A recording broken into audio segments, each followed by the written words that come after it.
জাতীয় ঐক্যমত্য কমিশনের পক্ষ থেকে, বিশেষত জাতীয় ঐক্যমত্য কমিশনের প্রধান উপদেষ্টা অধ্যাপক মোহাম্মদ ইউনূসের পক্ষ থেকে বাংলাদেশ জামায়াত ইসলামীর নেতৃবৃন্দকে আজকের এই আলোচনায় অংশগ্রহণ করার জন্য, আমাদের আহ্বানে সাড়া দিয়ে উপস্থিত হওয়ার জন্য আমি আন্তরিকভাবে ধন্যবাদ জানাই।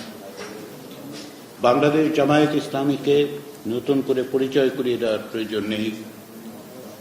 গত 16 বছর ধরে যখন ফ্যাসিবাদী শাসনের নিপীড়ন বাংলাদেশকে জর্জরিত করে ফেলেছিল, সেই সময় বাংলাদেশ জামায়াত ইসলামীর নেতৃবৃন্দ, তার কর্মীরা জীবন বাজি রেখে লড়াই করেছেন, গণতান্ত্রিক সংগ্রামে অংশগ্রহণ করেছেন।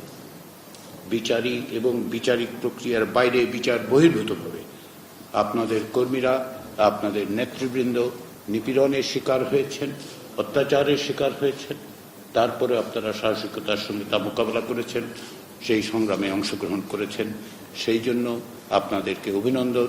আপনাদের কাছে আমাদের সকলেরই শুভেচ্ছা থাকছে, আমাদের সকলের সমর্থন থাকছে। ওই অর্থে ফ্যাসিবাদের বিরুদ্ধে নিরন্তর সংগ্রামে আপনাদের অবদান নিঃসন্দেহে সকলের স্মরণে থাকবে এবং দেশ এবং জাতি নতুন করে আবার যখনই পুনর্গঠিত হবে, যখনই আমরা একটি রাষ্ট্র গঠন করতে পারবো, একটি গণতান্ত্রিক রাষ্ট্র, সেখানেও আপনাদের ভূমিকা থাকবে, সেটা আমরা আশা করি।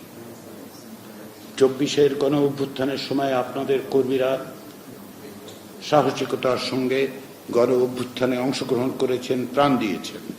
নেতৃবৃন্দ কারাগারে আটক থেকেছেন, তারাও লড়াইয়ের সংগ্রামে উপস্থিত হয়েছেন।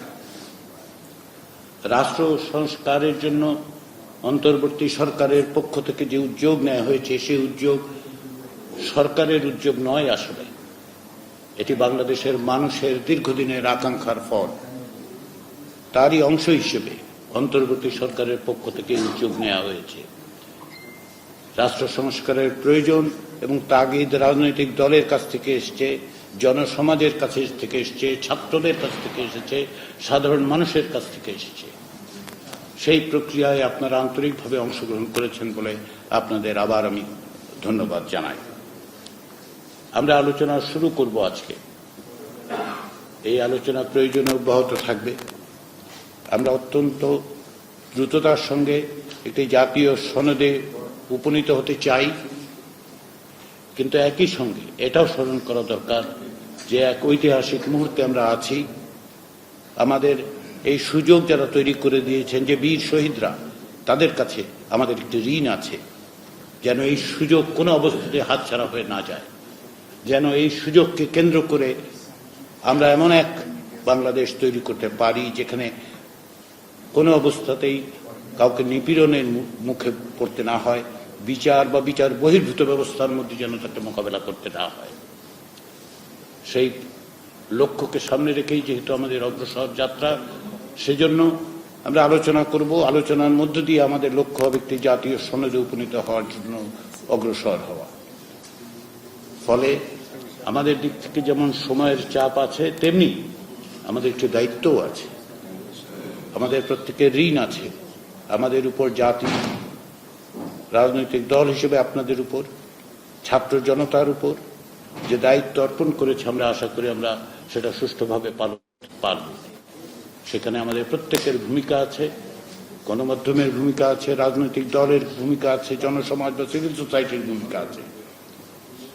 সেই কাজে আপনাদের যে অংশগ্রহণ, সেটা নিঃসন্দেহে ধন্যবাদের যোগ্য।